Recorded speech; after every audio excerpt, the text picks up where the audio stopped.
The offices sit at the corner of 22nd Street and Richard Arrington Boulevard in Birmingham, Alabama. This is the home of tradition and excellence. In its 82-year history, the Southeastern Conference has been home to 211 national championships. In the last calendar year alone, the SEC has unfurled 7 national championship banners, from the track to the course to the diamond. Tonight, we start a new chapter in that history. A place to watch the games. A place to celebrate excellence. This is the SEC Network.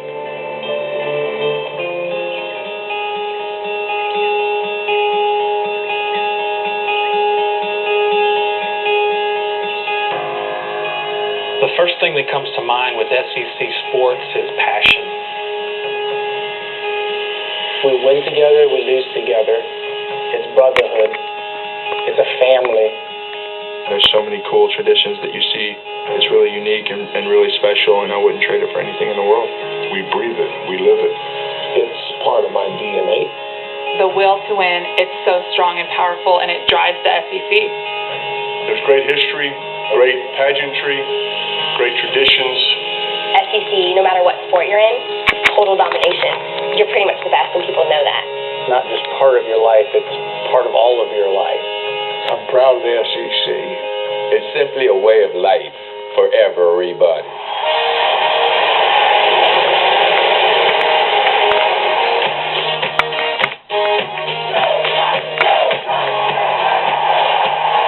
Well, you know you have the SEC, and then you have the rest.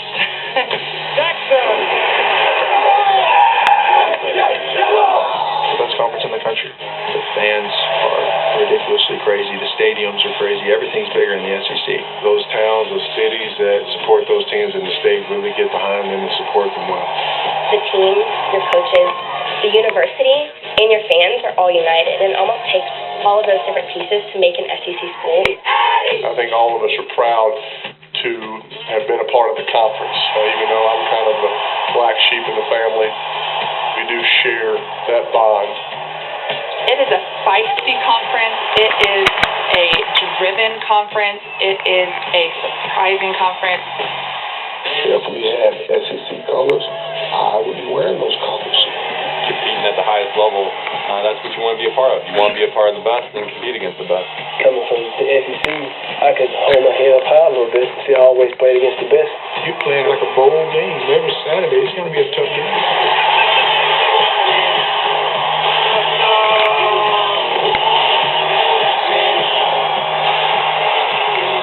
Whenever I faced that SEC team, I had to come with it, and that was something that definitely helped me prepare for professional baseball. There's no off week.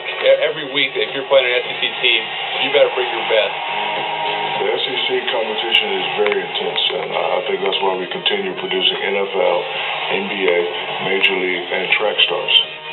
SEC teams are expected to win. They've upped the ante on all of their programs. I feel like the SEC is going to be at the top, whether it's track, whether it's basketball, whether it's football. Our athletes are just going to be better. When you win a national championship in college, that's as big as it can possibly get. The expectation is to win a national championship every year, and it's either that or failure. Winning 4 NCAA championships with the University of Georgia, that is almost unheard of. People didn't know this for a long time, that we actually had a national championship in women's bowling, so we were proud of it. It was our only team national championship. Now it's baseball. We've doubled our national championships in team sports. It definitely means a lot, to wear that Kentucky jersey, but not just to wear it, to actually do something with it on. When you have an experience that says we can do it, it can change you, and it can change you for a long time to come.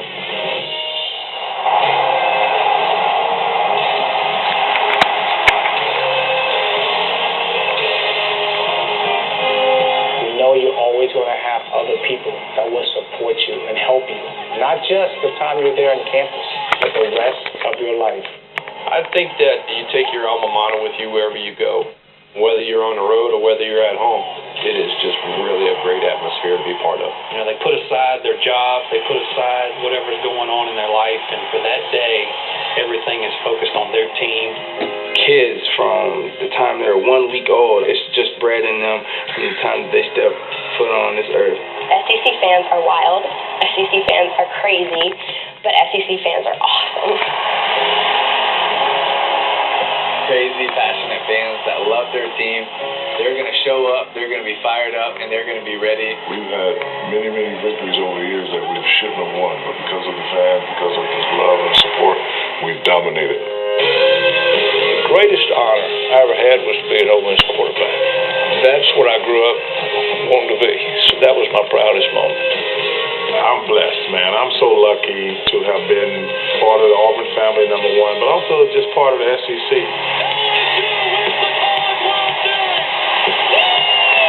Just something special. I don't feel like I'm going to spectate. I feel like I was part of the game, too. I mean, I'm cheering as hard as anybody else. SEC. Man, when I hear that roll tide go up in the stadium, I get goosebumps. Roll tide. Go Gators! Go Tigers! Go on. I'm waiting for somebody to say ZOU. Stop! Take them! Go Cats. Be you.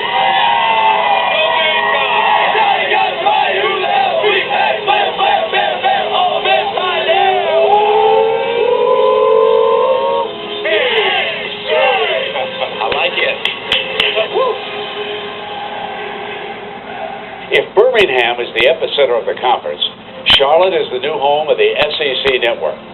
The Queen City of the South will now be the portal to the most passionate fans in sports. The traditions and pageantry will echo through these halls and into your homes. From great-grandparents who sat around the radio to youngsters watching on their iPhone. This is a network with a rich foundation to build on. A fan base built on rivalry, but unified when the time is right. A conference that has made Saturdays in the fall a weekly holiday. 40 coaches and 102 players from this conference are honored in the College Football Hall of Fame.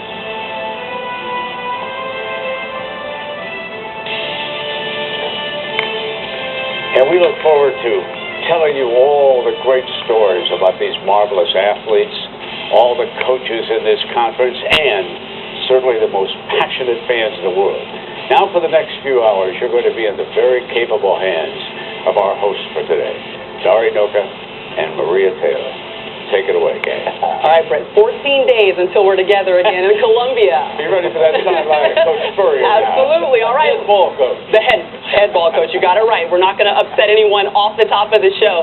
All right, ladies and gentlemen, the legend Brent Musburger has set the stage. It's our job to live up to it. Our preseason's officially over, and it's the beginning of a new era. Welcome to SEC Now. This is your home 5 nights a week for everything SEC, and we'll be right here to bring it to you. Yeah, seriously, where y'all been? We've been here. We've been waiting for you. Yeah, we're everywhere tonight, just like we will be every day on this network. All 14 SEC sites, plus the Bahamas, where Kentucky is playing a little basketball. We'll go one-on-one with John Calipari and SEC Commissioner Mike Slide, by the way, who's here in the building with us in Charlotte. We're going to showcase multiple sports all over the SEC over the next 3 hours on this SEC Network launch. Take a look around. I mean, we're everywhere. How about upper left, Alabama basketball posing for pictures? How about Cocky in the upper right and some South Carolina fans? Bottom left in Starkville at the Junction, where fans are having a little watch party, and it's Tennessee Football Media Day in Knoxville. We're going to get you to these sites and plenty more. In fact, let's start with one you're not looking at right now. We're going to go to a place that is oh so familiar to a former Heisman Trophy winner, Tim Tebow, comfortably enough at the Swamp along with Joe Tessitore, and I guess we're finding out outside why it is called the Swamp. Right, guys? That's right, Dari. This is a launch party in its own way. It's not often that my new broadcast partners bring their own home crowd or surround themselves with BCS National Championship trophies or a Heisman Trophy flanking them or an 1,800-pound bronze statue to the right.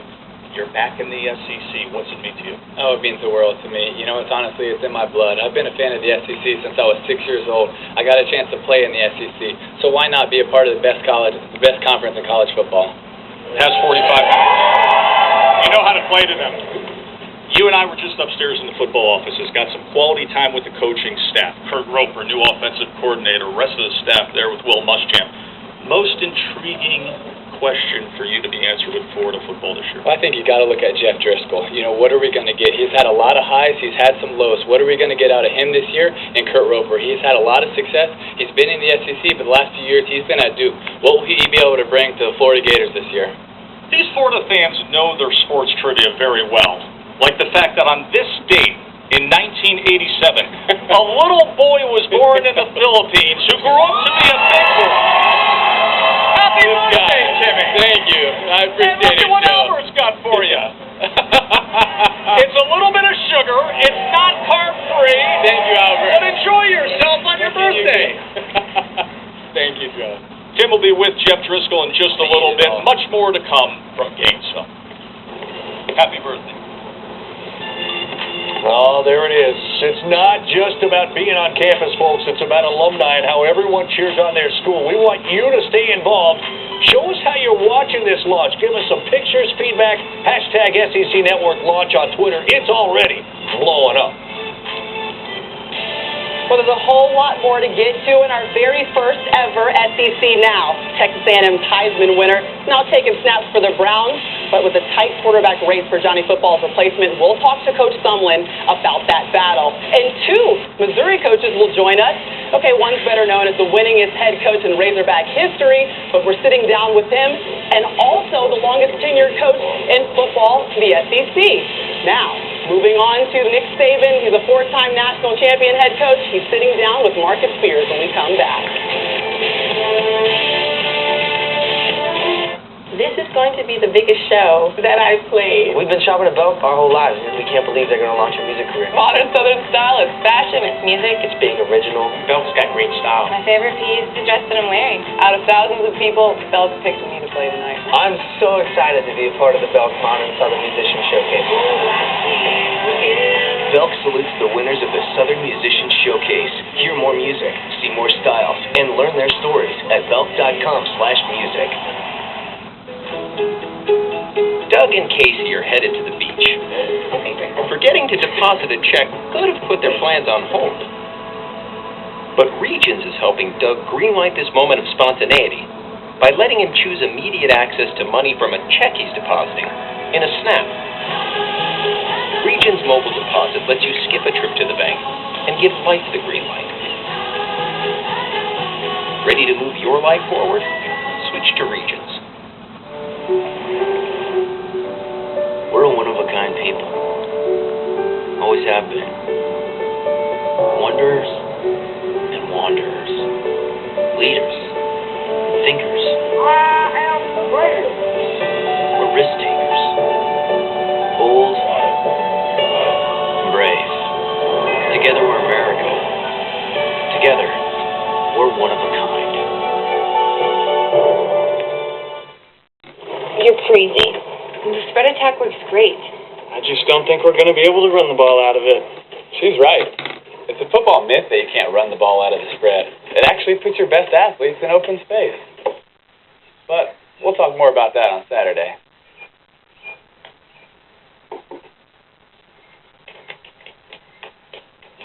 If you live SEC football, you'll love SEC Nation. Saturdays at 10 a.m. on the SEC Network. The Wildcat Nation takes over the Bahamas on the SEC Network. Alex Poitras and the Harrison twins lead one of college basketball's most storied programs against international competition as the Wildcats showcase their talents on a global stage. The Kentucky Big Blue Bahamas Tour, tomorrow at 1 on the SEC Network. National champions. It's a title that commands respect. It's a dream pursued by the relentless. It is not a crown that's given. It is taken. More than 200 times, SEC programs have stood alone. 7 of those title winners etched their place in history in the past year. Florida's women's gymnastics team pulled off a miracle 9-9-5 on the Final Four exercise to chomp a share of the title and complete back-to-back national championships. Georgia surged to an insurmountable lead to repeat as women's swimming and diving national champions. The Bulldogs equestrian team then rode its way to its 6th national title in the program's history. In men's golf, Alabama rolled through match play to capture their 2nd straight national championship. The Texas A&M Aggies cemented their reign at the top of women's outdoor track and field, taking their 4th national championship since 2009. In the heat of summer, the Florida softball team outscored its opponents 81-10 in the NCAA tournament en route to its first national championship in the program's history. Ripped to left field. This one is deep. It's gone, and Vanderbilt has the lead. The SEC's 7th title was solidified as fireworks erupted in Omaha, crowning Vanderbilt the 2014 College World Series champion. Last year's 7 championships were pretty much spot on for the conference. In the last 25 years, they've been averaging 6 titles per year since 1990. Now, the SEC has a total of 211 national championships. That's 120 in men's sports, 90 in women's sports, plus Kentucky's co-ed 2011 rifling national championship. Now, think of that. Number 211. The first of those came back in 1933 when the LSU men edged out the Trojans of USC for an NCAA track and field championship. More recently, the conference has been synonymous with dominance, closing out the BCS football era with 9 of the 16 national titles. It's a conference that prides itself on leadership and coaches that are known by a singular name: Bear, Rupp, one of my personal favorites, Summit, and of course there's Saban. Recently, no coach has personified a winning program more than Nick and his 4 championships, 3 with Alabama and his first coming at LSU. While in Baton Rouge, Saban and SEC Nation's Marcus Spears teamed up to wreak havoc on opposing offenses, so he sent the former LSU defensive end back down to Tuscaloosa to stir things up with his old coach.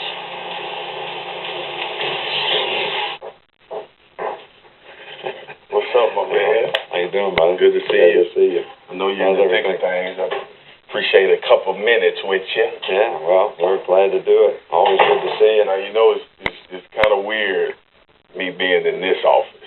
I've been in the other office on the other side of things for so long, so it's kind of... Yeah, and it wasn't always for good things. No, it wasn't. It wasn't, but we'll leave that for people to speculate what those conversations were like. Yeah, but I just hope that those conversations help you be more successful. It did. I'm here, man. So it's I know you're in the thick of things. I know the guys are working. How you feeling about what's going on right now? Well, you know, I really like the chemistry of this team. You know, we've got a lot of young guys that are doing a good job of trying to learn what it takes to be successful, and then we got a lot of older guys that are trying to set a good example to help them do the things they need to do to be successful. I noticed when I walked in, I saw a little ring collection over here on this table. So I want to get over here and talk about this because these designs look a little better than the one we got in 2003. Now, I'm not complaining about mine, but I just want you to know that these look better than the one that we got. Well, let me say this. The one that you have is over there. Okay. And I would wear it. Okay. All right. These I let the players design. Okay. Which that's what you probably... I'm glad you didn't let us design that. We had a couple characters on our team. Yeah, but anyway, those are a little bigger, and they're very nice, and I think they do represent the accomplishment. It's just hard for old folks like me to wear these great big rings that look like ashtrays. Now, we got to talk a little ball, because that's what people want to know about. So how you feeling about the quarterback battle that's going on right now? Is it encouraging both guys, encouraging you and kind of battling each other the correct way? Well, you know, we are really encouraged by both players. Mm-hmm. You know, Blake has really, played well and probably developed into a more consistent player at that position than maybe I thought he could at some point in time. But, Jake has also come in and very talented guys, big guys, got a good arm. And as he sort of gets more familiar with the system and gains more confidence in what he's doing, he's starting to